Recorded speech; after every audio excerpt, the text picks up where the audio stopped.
여름 행사들이 우리가 예전에 개척 초기는 우리가 작년부도 이제 주일을 이렇게 포함해서 수련회를 가서 2박 3일 가든지 1박 2일 하든지 뭐 우리가 주로 1박 2일을 많이 그렇게 몇 번 했던 기억이고, 교회 학교는 뭐 어디 교회든지 다 이제 학예 행사들을 하죠. 저희는 이제 중고등부하고 청년부가, 그리고 청년부는 이제 어제까지 금요일 날 시작해서 1박 2일 동안 포항에 있는 제4중앙교회에서 이제 1박 2일 연합으로 했어요. 김천에 있는 주사랑교회하고 도량동이죠. 도량동에 있는 양무리교회하고, 양무리교회가 생각이 안 난 게 아니고 갑자기 내가 오랫동안 많이 살았던 동네인데도 도량동이 생각이 안 나가지고 머뭇거린 건데, 네.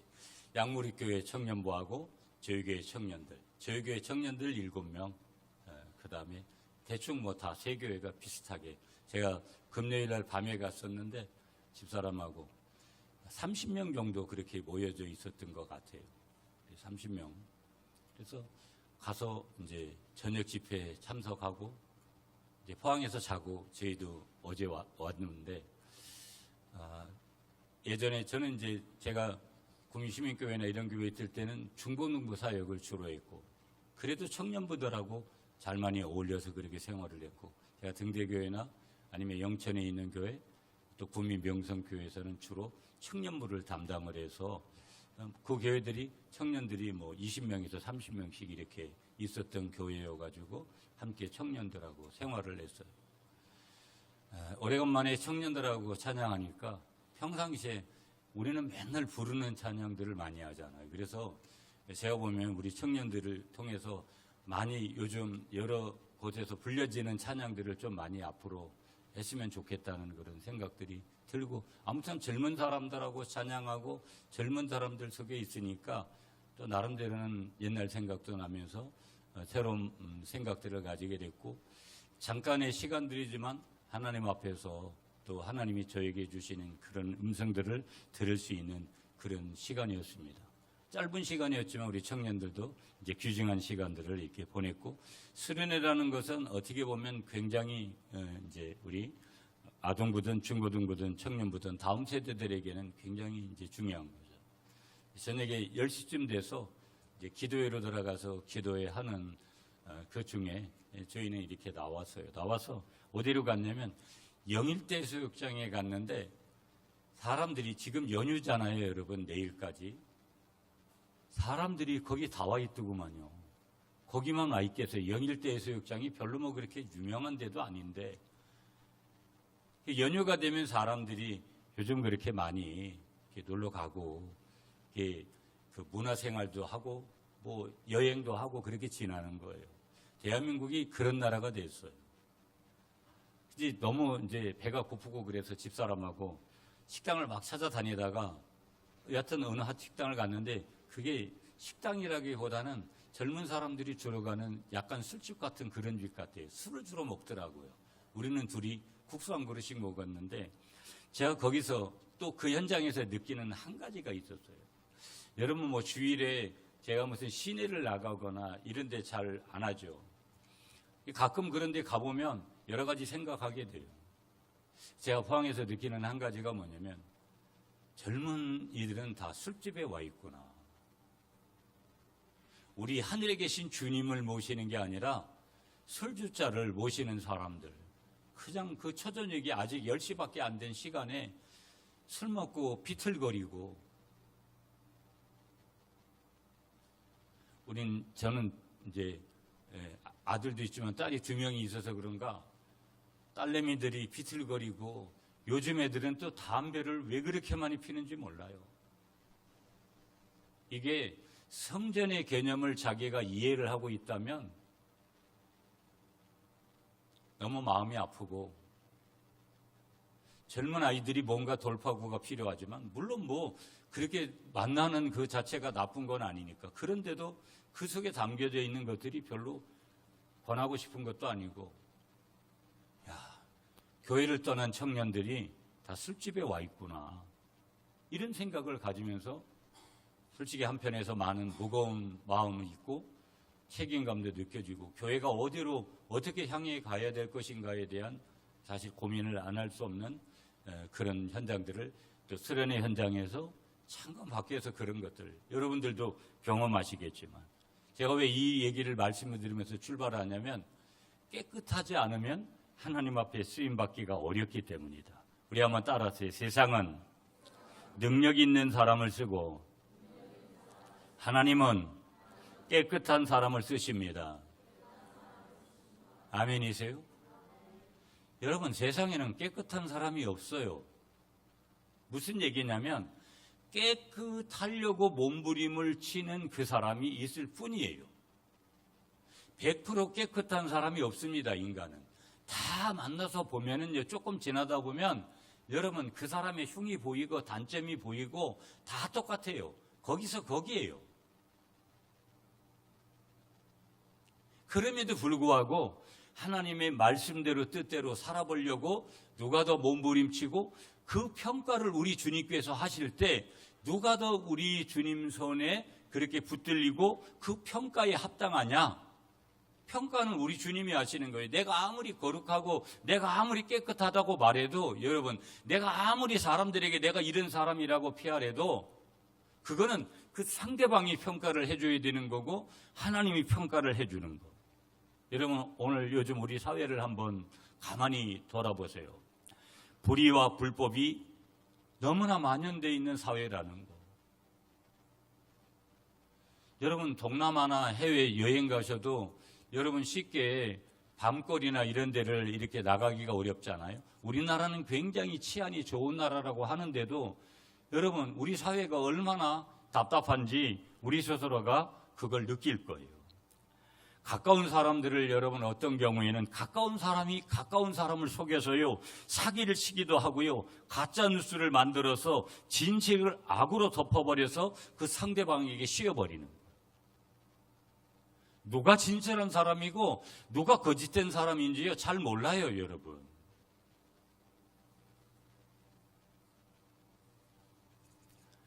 이런 시대에 우리가 살아가고 있는데 이런 시대에 우리 그리스도인들은 여러분 무슨 정치적 이념으로다가 누구는 보수다 누구는 진보다.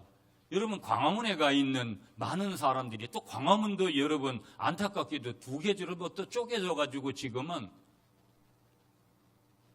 여러분 거기 가게 되는 많은 동기부여를 한 사람들이 누군 줄 아세요? 목사들입니다. 너무 가슴 아프죠 여러분. 우리 여기 중에서도 나는 보수입니다 나는 진보입니다 이렇게 얘기하는 분들이 있어요. 지난번 대선에 보니까 우리 교회도 보니까 나름대로 진보적인 성향을 이렇게 드러내는 거. 누가 옳은 거냐? 여러분 그건 사람이 만드는 것이지 성경은 진보냐 보수냐를 그렇게 여러분 굳이 따져서 그렇게 말씀하는 거 아니죠. 그 사람이 만들어낸. 그래서 보수와 진보를 떠나서 우리가 진리 위에 서는 것이 중요한 건데 그거를 잃어버리고 이념에 그냥 빠져버리는 오늘 우리 한국 사회가 지금 그런 거 아니겠어요? 거기에 종교가 편승한다. 교회가 그리고 그리스도인들이 불의와 함께하고 불법을 우리가 눈 감으면 기독교는 이 시대의 보수와 진보 싸움에서 희생양이 되는 거고 결국은 교회가 퇴락의 길을 걷게 되는 거다. 여러분 저도 교회 안에서든 어떤 밖에서든 여러분 옳지 않은 부분들에 대해서는 항상 소리를 내려고 하고 옳지 않은 건데 불의한 건데 굳이 거기까지 따라가야 될 이유들은 없는 거잖아요. 그렇게 되니까 여러분 그리스도인답게 진정으로 의롭게 진리 위에 선다라는 것이 우리에게 중요한 거고 그렇게 살고 있느냐. 그렇게 사는 것은요 굉장히 어려워요. 제가 밖에 일을 하면서 느끼는 건 뭔지 아세요? 10명 중에 9명은 대부분은 섬기러 온 사람들이 아니에요. 어떻게 보면 자리나 좀 탐하고 어떤 자기 위주로 무엇인가를 얻으려고 하는 그런 부류들이 굉장히 많아요. 인간적으로 보면 굉장히 씁쓸하고 그 자리를 피하고 싶은 그런 어떤 그런 뉘앙스들 굉장히 없죠. 무슨 얘기냐면 진리를 찾아 진리에 서서 진리를 추구하면서 그렇게 살아가려고 하는 사람들이 진실을 추구하고 기본과 상식의 토대 위에서 그렇게 살려고 하는 사람들이 그렇게 오늘 많으면 참 좋은데 그렇지가 않더라는 거예요. 여러분 오늘 이 아침에 여러분들을 축복합니다. 우리는 모두가 다 진리 위에 바로 서야 될 줄 믿습니다. 여러분 전 감리교회에서 자랐는데 저희 강화도 모교회가 한 20년쯤 됐어요. 연말에 있는 감리교회는 문화재 지정까지 받았어요. 제가 요즘 읽고 있는 책 중에 하나에 감리교 역사신학 교수님이 저희 동네에 그 거기 가서 묵상을 하러 가고 섬에 가서 그래서 그 책을 보면서 야 우리 주문들은 내 고향에 세워진 교회가 그렇게 교수님들의 묵상지로다가 그렇게 쓰여지고 있구나. 정작 저는 그렇게 가도 별로 이렇게 감흥을 못 받는데 그 교수님은 굉장히 의미를 갖고 영적인 성지같이 그렇게 생각해서 그것에서 이제 묵상을 계속해서 주기적으로 가서 하시더라고요. 그 감리교를 창시했던 분이 요한 웨슬레인데 이 요한 웨슬레의 어머니가 수산나라는 이름을 가진 어머니예요. 이 요한 웨슬레의 어머니 수산나는요 자녀를 낳았는데 무려 자녀를요 19명을 낳아요. 놀라지도 않네.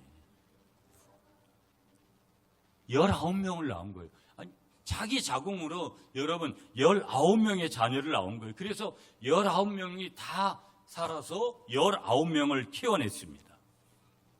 요즘 우리식으로 말하면 여러분 3명 정도만 낳아도 2명 낳아도 여러분 다둥이라는 소리를 듣는 시대에 우리가 있는데 아무리 옛날이라 하더라도 19명을 낳았다라는 것은 좀 너무하네 그럴 수도 있고 참 엄청난 일이구나 하는 것을 우리가 볼 수 있어요. 자, 그런데 이 요한 웨슬리의 어머니 수산나는요 그들을 하나같이 어떻게 키우냐면 신앙적으로 훌륭하게 길러냈다라는 거예요. 한 번은 수산나가 자기 아이들에게 사과를 하나씩 나눠줍니다.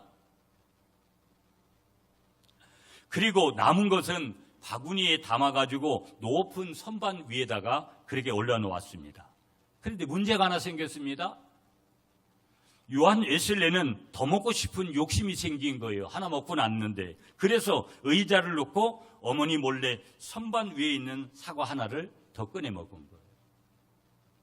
나중에 어머니 수산나가 그 사실을 알게 됐습니다. 그 사실을 알고 나서는 요한 웨슬레를 불러다가 헛되게 야단을 칩니다.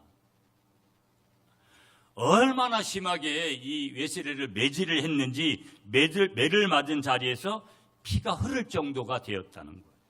나중에 요한 웨슬레는 그 일을 회상하게 되는데 그는 이렇게 얘기를 해요. 만일 그때 내가 어머니에게 매를 맞고 혼나지 않았다면 나는 아마 지금의 내가 될 수 없었을 것이다. 저도 초등학교 6학년 때 몇 번 말씀을 드렸는데 우리 아버지가 지게짝대기로 갔다가 저를 이렇게 때렸던 그렇게 맞았던 기억들이 있어요. 뭐 어떤 이유가 됐든 여러분들도 부모님에게 이렇게 맞았던 그것이 감정이 섞여서 맞았던 어떻게 됐든 그러나 지금은 이 수산나는 요한 웨슬레에게 감정으로 그렇게 접근한 거 아니에요. 자녀가 잘못을 저질렀기 때문에 그런 거고 그 어머니의 매질을 당한 피가 흘릴 정도의 매질을 당한 요한 웨슬레는 그것을 그 어머니의 마음을 그대로 받은 거예요. 그러면서 이와 같은 고백을 그가 하게 되어졌다는 거예요. 만일 그때 내가 어머니의 매를 맞고 혼나지 않았다면 나는 아마 지금의 내가 될 수 없었을 거다. 여러분, 자식 내 마음대로 할 수 없어요? 저희 자식들도 제 마음대로 할 수가 없어요. 어떤 때는 막 저도 감정이 올라올 때가 있어요. 그럴 땐 되게 자식이고 뭐고 다 필요 없는 그런 생각이 막 올 때도 있어요. 여러분들도 그럴 때가 있잖아요. 여러분, 그래도 저는 무슨 아이들을 때리거나 무슨 그런 거 하지 않습니다. 여러분들도 마찬가지잖아요. 옛날 같으면 여러분 우리는 다 얻어맞고 자랐어요. 그런데 어찌 보면 성경은 이 체벌을 하는 거에 대해서, 초달을 하는 거에 대해서 굉장히 중요하게 여깁니다. 요즘 아이들은, 아이도 귀하지만 체벌을 하지 않아요. 체벌하는 것이 우선이다, 체벌하는 것이 최고다라는 얘기라는 것이 아니라 내 아이들을 바르게 가르치고 있느냐, 이 질문 앞에 답을 우리가 분명하게 가지고 있느냐, 이 질문 앞에 우리가 서야 된다라는 거예요. 자, 이 요한예술의 고백처럼 하나님의 자녀인 우리가 몸의 악한 행실을 죽이지 않으면 성령께서는 그게 탄식하실 거라는 거예요. 여러분 성경의 한 인물을 보실까요? 여러분이 사사기에 가보면 삼손이라는 인물이 나와요. 삼손은 무슨 머리카락에 힘이 있는 줄 착각을 해요. 자꾸 교회학교 선생님들이 그런 쪽으로 뭐를 내가지고, 삼손이 힘이 대단한 것은 머리카락의 힘이 대단해서가 아니에요. 하나님의 능력이, 하나님의 임재가 있었기 때문이죠. 근데 여러분, 삼손의 문제가 뭐냐면, 삼손이 눈이 빠지고 여러분 나중에 비참하게 죽잖아요. 그렇게 된 이유가 뭐냐면요, 몸의 악한 행식을 죽이지 못한 대표적인 인물이에요, 성경에. 그럼 몸의 행실을 뭘 죽이질 못했냐? 삼손은요, 여자를 좋아해요.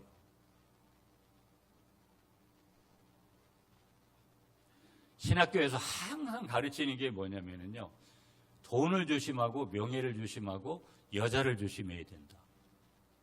여러분, 제 주위에 목회 열심히 잘하시다가 여자 문제 때문에 목회를 끝낸 분들이, 여러분 오늘 이 시대는요, 성적으로 완전히 타락한 시대거든요.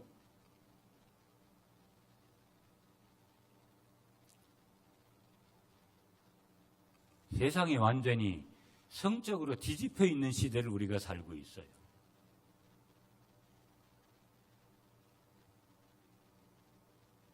몸의 행실을 죽이지 못한 인물, 이성의 유혹을 쉽게 버리지 못한 인물이 누구라고요? 삼손이에요, 삼손. 여러분이나 저나, 여러분, 이런 성에 대한 영역, 이성에 대한 영역들을 초월하지 못하면 하나님 앞에 절대 쓰임받지 못해요.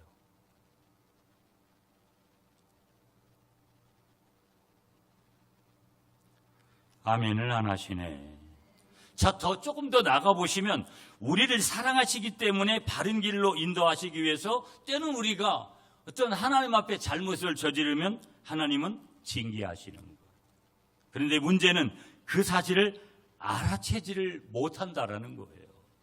로마에서 기독교를 최초로 승인한 황제가 누구냐면 콘스탄틴 황제예요. 313년이죠. 그 콘스탄틴 황제가 죽고 난 다음에 주리안이라는 로마 황제가 황제의 자리에 올랐습니다. 주리안 황제는 원래 기독교 신자였습니다. 황제가 된 후에 권력을 맛보고 쾌락을 따라가다가 예수님을 부정하고 배반하고 말았습니다. 배교한 거예요. 여러분, 코로나19 이후로 여러분 교회를 떠난 사람들, 여러분 교회를 떠난 사람들만이 문제가 아니라 예수님을 떠나간 배교하는 그런 사람들이 부지기로 나왔습니다.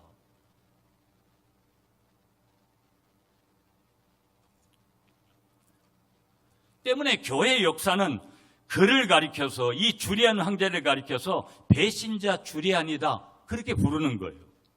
이 주리안 황제 때에 로마와 파사국 사이에 전쟁이 일어났는데 그 파사국으로 진격해 가던 중에 이 주리안 황제는요, 전쟁에서 승리하고 무사기원을 기도하는 군인들을 비웃습니다. 그리고 얼마 후에 주리안 황제는 전쟁에서 심각한 부상을 당해서 결국은 하나뿐인 생명을 잃고 말아요. 보세요, 여러분. 이 죽음을 앞둔 황제는요, 자신이 얼마나 어리석었는지를 생각하면서 이렇게 고백을 했다라는 거예요. 오 갈릴리 사람이요. 여러분, 오 갈릴리 사람이요. 누구를 지칭하는 거겠어요? 우리 주님 예수님을 지칭하는 거예요. 다른 말로 하면 오 예수님이요, 당신이 결국은 승리했습니다. 무슨 얘기예요? 당신, 예수 그리스도께서 말씀하신, 당신께서 말씀하신 것이 맞습니다. 그건 그 황제가 얘기 안 해도 이미 결론이 다 있는 말씀이지만 그가 이렇게 고백을 하고 죽어져 갔다는 거예요. 결국 그는 자신의 배신을 후회하면서 죽어갔고요. 하나님을 거부하고 고의로 말씀을 저버린 사람은 결국 뭐가 되는 거예요? 악인이 되는 거예요. 악인은 악인끼리 모여서 악을 도모하며 서로의 악행을 격려하고 칭찬합니다. 네, 한패거리가 되어졌으니까. 그러나 하나님을 경외하고 말씀을 지키는 그 사람을 의인이라고 말하는데 그 의인은 악을 어떻게 해야 되는 거예요? 미워하는 거고요. 의인은 절대 악과 타협하지 않는 거고요. 나아가서 그 악을 대적하는 거예요. 여러분, 이 성경 보시면 잠언 28장 4절에 하나님 말씀 주시죠. 율법을 버린 자는 악인을 칭찬하나. 여러분, 우리가 말씀을 버리면 악인을 칭찬해요. 악인과 동역해요. 악인과 함께 하려고 해요. 그러나 율법을 지키는 자는 악인을 대적하느니라. 내가 서울대학 나오면 그렇게 할 수 있는 게 아니고요. 돈이 많으면 좋은 차 타고 다니면 좋은 옷 입고 다니면 여러분 그렇게 하는 게 아니라 내가 말씀을 지킬 때 악인을 대적하고 악한 것을 대적하게 되는 거라는 거예요. 여러분, 하나님이 두렵기 때문에 명예욕이나 이성욕이나 여러분 모든 것들을 우리가 행하지 않는 거지. 세상 사람들 보세요. 오늘 이 건강한 시대에 먹거리가 풍부한 시대에 몸에 여러분 에너지가 풍성하니까 어디 가서 여러분 문제를 일으키는 거예요. 다 엉뚱한 데 가서 문제를 일으키는 거예요. 그러니 가정이 건강할 리가 있겠어요? 건강할 턱이 없죠.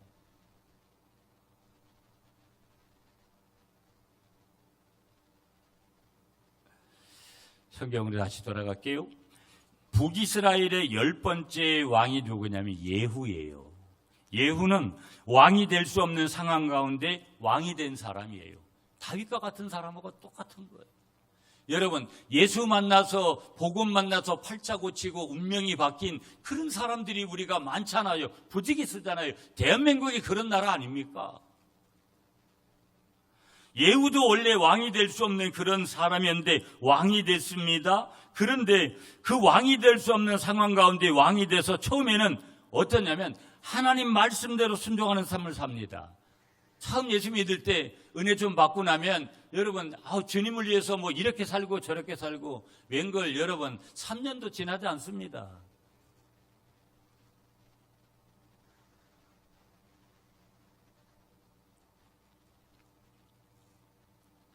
처음에 예후는 그렇게 하나님의 말씀대로 살았어요. 지속적으로 그렇게 살아야 되는데 여러분 사람이요 뭔가 잘하는 일을 지속적으로 잘하기가 참 어려워요.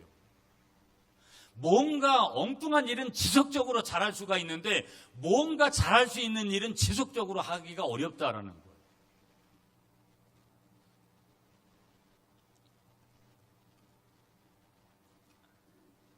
중간에 변심을 한 거죠.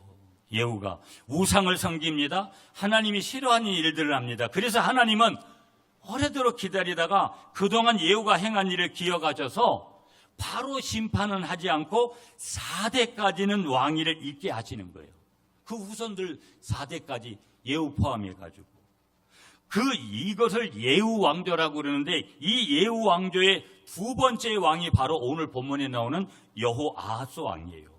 여러분 본문 1절을 보면 여호아하스는 이스라엘을 17년 동안 다스렸다는 거예요. 여러분 오늘 첫 번째 메시지를 받을 거니까 조금 이따 1절과 2절을 한번 여러분이 읽어주시죠. 열왕기하 13장 1절 2절 시작.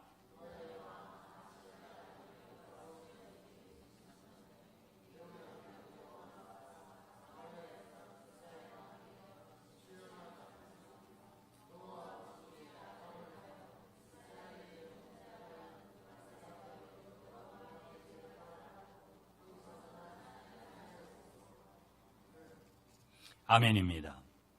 자 보세요. 이 예후의 이제 왕의 아들이 여호아하스인데 1절을 보면 여호아하스가 이 이스라엘을 몇 년을 다스렸다고요? 17년을 다스린 거예요. 여러분 이 당시에 이스라엘은요 우리나라와 같이 남과 북으로 갈려진 거예요. 그러니까 여기서 북이스라엘의 수도가 이스라엘이고 그래서 지금 여호와스는 북이스라엘의 왕이에요. 북이스라엘은 19명의 왕이 세워져요. 그런데 오늘 여기 세워진 예후의 아들 여호아하스는요 17년 다스렸는데, 예후가 북이스라엘의 10번째 왕이고, 그러니 당연히 아들이니까 11번째 왕이 누구냐면 여호아하스예요.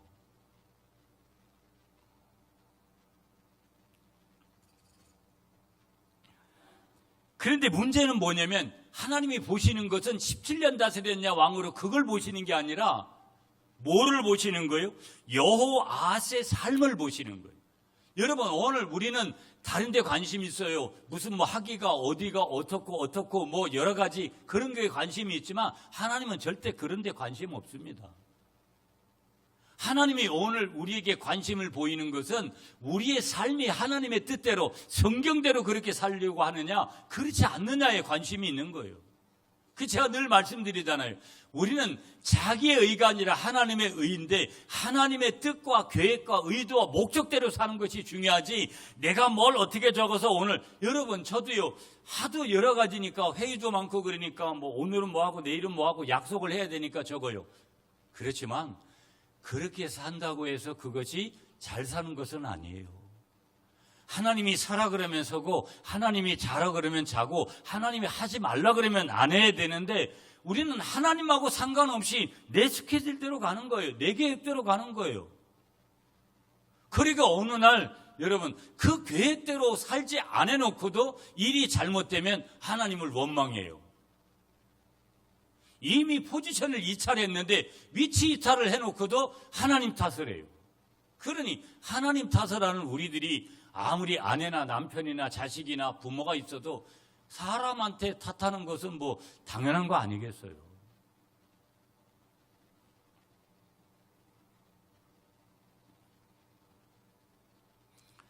이 여호아하스의 삶을 보면 여러분, 그는 죄를 지어서 징계를 받는 거예요. 죄 때문에 징계를 받는 거예요. 저와 여러분들이 대부분 보면은요, 그 배후에 다 뭐가 있냐면, 여러분 죄가 있어요, 항상.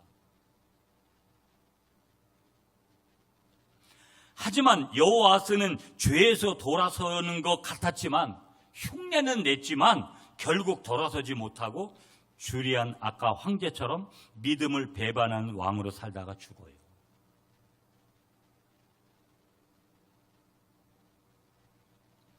오늘 우리는 여호아하스를 살펴보고자 하는데, 여호아하스를 통해서 우리를 돌아보는 시간이 되시기를 바라면서 오늘 우리에게 들려주시는 하나님의 음성을 들으시는 여러분이 되시기를 축복합니다. 자, 1절 2절을 읽었으니까 여러분, 첫 번째 메시지, 그는 여호아하스죠. 한번 따라하세요. 그는 여호와 보시기에 악을 행하는 왕이었습니다. 악을 행하는 왕. 여러분 1절 2절에 보시면 여호아하스는 17년 동안 북이스라엘을 다스렸지만 그는 여호와 보시기에 어떤 왕이었다고요? 악한 왕이었어요. 하나님이 허락한 왕이었어요. 하나님이 허락하셨어요. 그러면 돌이키고 하나님의 뜻대로 돌아왔어야 되는데 돌아오지를 않는 거예요. 그래서 예후의 자손에, 예후 왕조에 4번째까지 자손들에게 왕은 허락하지만 계속 이렇게 살았기 때문에 왕의 그 계보가 거기서 끊어진 거예요. 여러분 어떤 집안은 보세요. 제가 이렇게 순교자의 집안들 보면, 순교자의 자녀들은 여러분 정말 자기들이 기도 안 하는데 할아버지, 할머니, 어머니, 아버지 때문에 잘 되는 가정들 많더라고요. 그러나 믿음의 대입기를 잘하는 것이 중요한 거예요.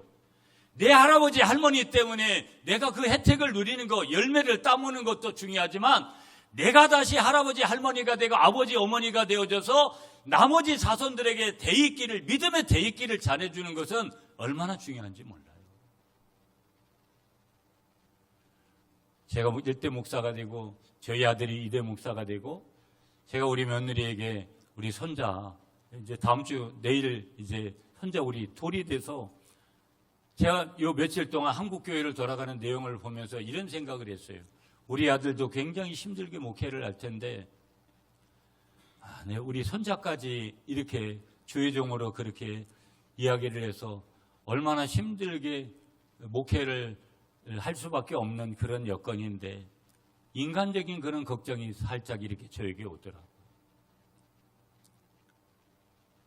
그렇지만 한편에서 보면 여러분 믿음의 대입기만큼 하나님의 뜻 안에서 믿음으로 사는 것만큼 우리에게 중요한 게 없죠. 어떤 면에서 악한 왕연지가 이어서 나오는데 이스라엘이 범죄하게 한 느밧의 아들 2절에 나오죠. 여로보암의 죄를 따라가고 거기서 떠나지 아니했다라는 거예요. 악한 왕들에게 늘 따라붙는 말이 바로 여로보암의 죄인데 여로보암의 죄는 바로 하나님께서 가장 싫어하는 한마디로 요약하면 우상 숭배였다라는 거예요. 여러분 나중에 여러분들이 열왕기상 12장 28절부터 32절을 한번 읽어보세요. 여로보암이 여러분 나라로 둘로 갈라질 때 솔로몬 이후 시대에 여러분 북이스라엘과 남유다로 나라가 두 나라로 갈라질 때 북이스라엘의 일대 왕이 여로보암이고요. 남유다의 일대 왕이 르호보암이에요. 솔로몬의 친아들이죠. 그런데 이 여로보암의 죄에 대해서 성경이 아주 깊이 다루는 이유가 뭐냐면 여로보암의 죄가 대표적으로는 세 가지예요. 첫째는 뭐냐면 베델과 단이라는 지역에 두 금송아지를 만들어 놓고 거기서 섬기라는 거예요. 예루살렘으로 갈 필요 없다. 우상을 만들어 놓고 거기서 섬기라는 거예요.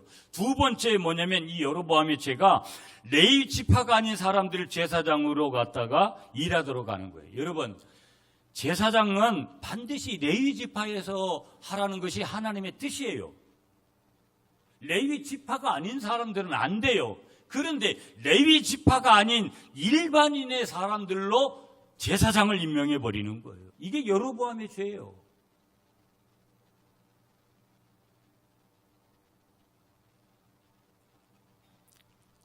신학교 문턱도 가보지도 않고 어디 가가지고 목사 안수 받고 여러분 뭐 어디 가가지고 뭐 몇 개월 하고 가가지고 자기 목사라고 그러는 사람들이 지금 무지 있습니다.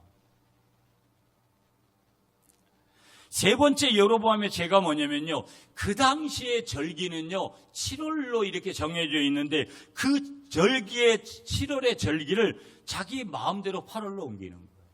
여러분 만약에 우리나라 추석을 내 마음대로 옮겼다. 그래도 문제인데 하나님이 정하신 절기를 그렇게 하는 거예요. 이게 여로보암의 죄예요. 대표적인. 한마디로 말하면 우상을 섬기는 죄죠. 그러니까 이 여호아하스는요 우상을 만들어 놓고 어떻게 했다라는 거예요? 이것을 하나님이라고 말하면서 일반 백성으로 제사장을 삼아서 하나님의 법을 완전히 무시한 왕이 된 거예요. 그런데 여로보암은 하나님이 없다고 말하지는 않아요. 그렇지만 그 하나님은 성경에서 말씀하시는 하나님이 아니라는 거예요. 좀 전에 말씀드린 대로 열왕기상 12장 28절로 30절에 보면은요 이렇게 말씀하세요. 이에 계획하고 두 금송아지를 만들고 무리에게 말하기를 너희가 다시는 예루살렘에 올라갈 것이 없도다. 이스라엘아 이는 너희를 애굽 땅에서 인도하여 올린 너희의 신들이라 하고 하나는 베델에 두고 하나는 단에 둔지라. 이 일이 죄가 되었으니 이는 백성들이 단까지 가서 그 하나에게 경배함이었더라. 이게 뭐라는 거예요? 큰 죄가 됐다라는 거예요. 이 금송아지는 스스로 계신 하나님이 우리에게 계시로 보여주는 그 하나님이 아니라는 거예요. 하나님이라고 말하지만 그 하나님은 여로보암이 만들어낸 하나님이었다라는 거예요. 이것을 성경은 뭐라고 얘기하는 거예요? 우상이라고 말하는 거예요. 우상. 여러분 여기에도 구원이 있다고 말해요. 이 종교도 구원이 있다고 말해요. 여러분 그러면 그게 사실이라면 우리는 꼭 교회에 올 필요 없는 거죠. 그러나 예수 외에는 다른 이름을 우리에게 주신 일이 없다고 구원자 예수 외에는 구원자가 없다고 말씀하시기에 오늘 이 거룩한 주일이 교회에 와 있는 것이 그렇게 중요한 거예요.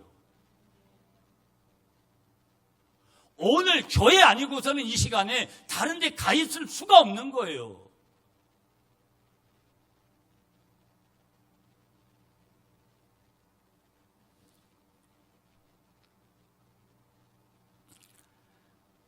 우리가 아무리 금송아지를 하나님이라고 말하고 그 앞에서 온갖 제사를 다 드려도 그것은 하나님 보시기에 뭐뿐이라는 거예요?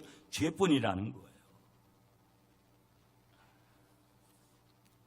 두 번째 메시지, 여러분 3절이에요. 3절을 여러분이 읽어주세요. 시작.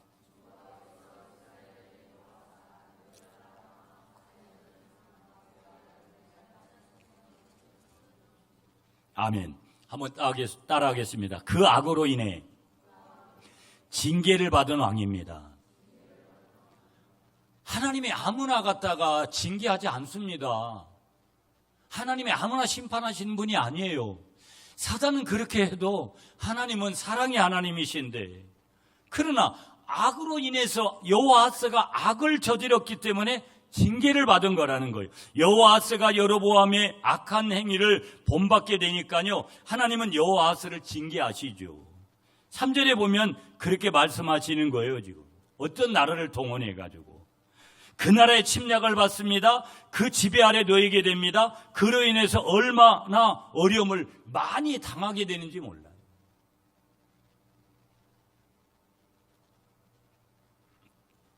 오늘 예배를 마치면 제가 이제 안동에 가는데 우리 경북기독교총연합회가 8.15 구국기도회를 안동 서부교회에서 해요. 여러분, 오늘 일제의 아픔이라는 거, 일제 감경기의 그 아픔이라는 거.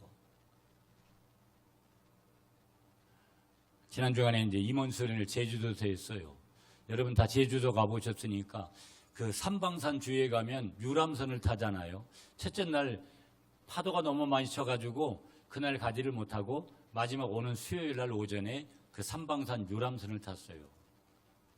그 유람선을 타고 이렇게 하다 보니까 여러분 그 중간중간에 구멍이 뚫린 그런 곳이 쭉 이렇게 있는 거예요. 그때 보면 가이드가 거기서 설명을 하는데 그게 뭐냐면 일제 감경기에 거기에 와가지고 뭐를 캐려고 거기다가 그렇게 구멍을 그렇게 뚫어놓은 게 아직까지 그렇게 있는 거예요. 이 순간 여러분 그냥 결국은 대한민국 사람이니까 저도 입에서 별로 그 나라에 대한 좋은 소리가 안 나오더라고요.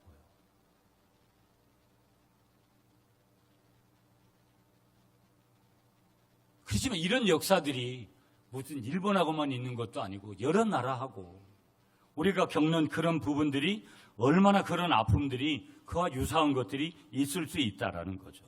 이스라엘도 마찬가지였다라는 거예요. 여러분 4절을 읽어보실까요? 4절 말씀 다 같이 시작.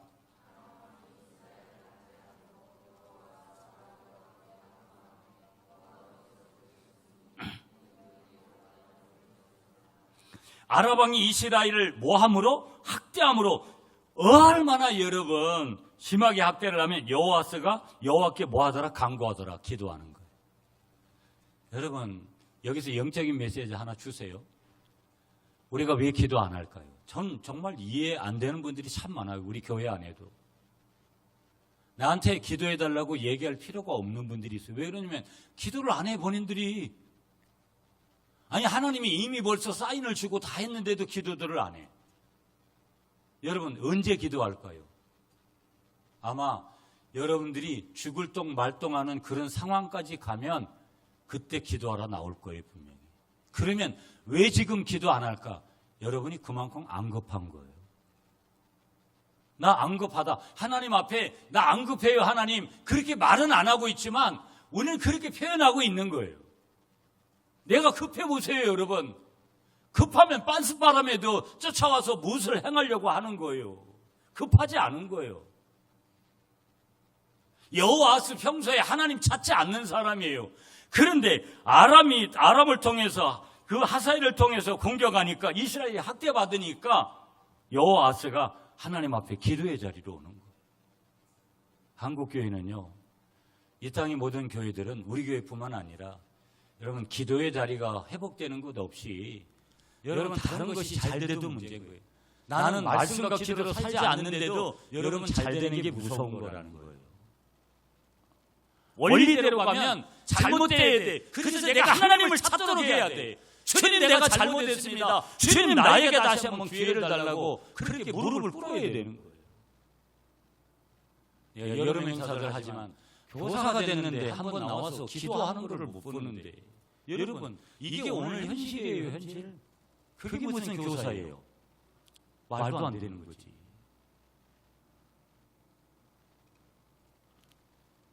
하나님이 징계하신 이유가 뭐냐? 우리를 사랑하시기 때문인 줄 믿으시는 여러분이 되시기를 축복합니다. 징계를 받으면 깨닫는 것이 중요한 줄 믿습니다. 돌이켜야 될 줄 믿습니다.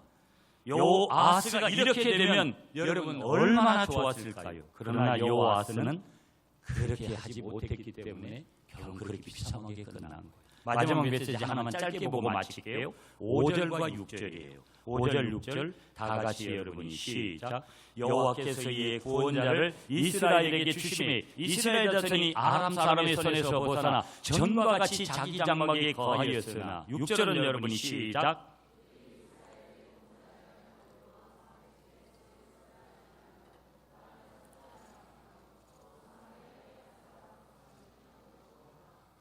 아멘. 한번 따라하겠습니다. 징계로 인해 부끄러움을 당한 왕이었습니다. 여러분, 징계로 인해서 부끄러움을 당한다. 오늘 여러분, 내가 부끄러움을 당한다. 이 우리 포스트 모더니즘 시대에 살아가는 우리들은 굉장히 자존심 상하는 거죠.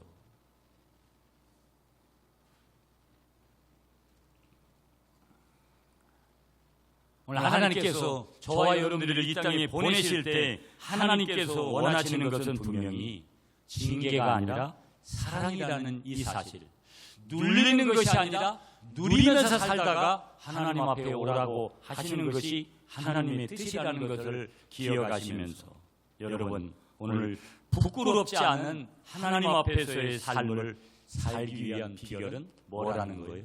깨끗한 그릇이 되는 거예요.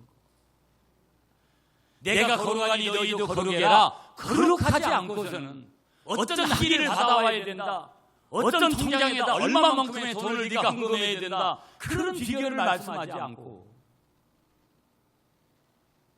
내가 거룩하니 너희도 거룩해야 된다. 여러분, 깨끗하게 살기가 육으로도 깨끗하게 영으로도 깨끗하게 살기가 매우 어려운 시대에 우리가 있는 거예요. 내가 깨끗하게 살려고 깨끗한 그릇이 되려고 몸부림을 쳐도 어려운 시대에 있는 거예요. 가만히 있으면 여러분 그저 지저분해집니다. 여러분 이번에 제가 책장 정리를 하면서도 여러분 그 책 위에 먼지가 얼마나 많던지 가만히 놔둔 책인데 그 위에 먼지가 쌓이는 거예요. 가만히 있으면 신앙생활은 못하는 거예요. 열심을 내려고 하고 성경을 읽으려고 하고 기도하려고 하고 하나님을 찬양하려고 하고 영적으로 살아보려고 해도 어떤 때는 넘어지는데, 그래서 어떤 부분에서는 여러분 8월달 우리 교회같이 여러분 이렇게 쉬는 교회 잘 없어요.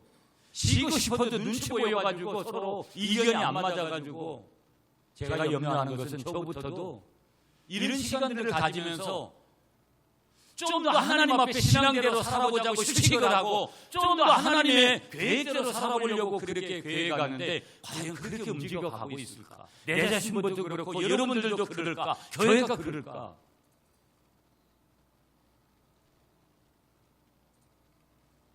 하나님은 깨끗한 그릇을, 세상은 실력자를 쓰시지만 하나님은 깨끗한 그릇을 쓰신다는 것을 기억하시면서 깨끗한 그릇으로 준비되시는 여러분들이 되시기를 간절히 축복합니다.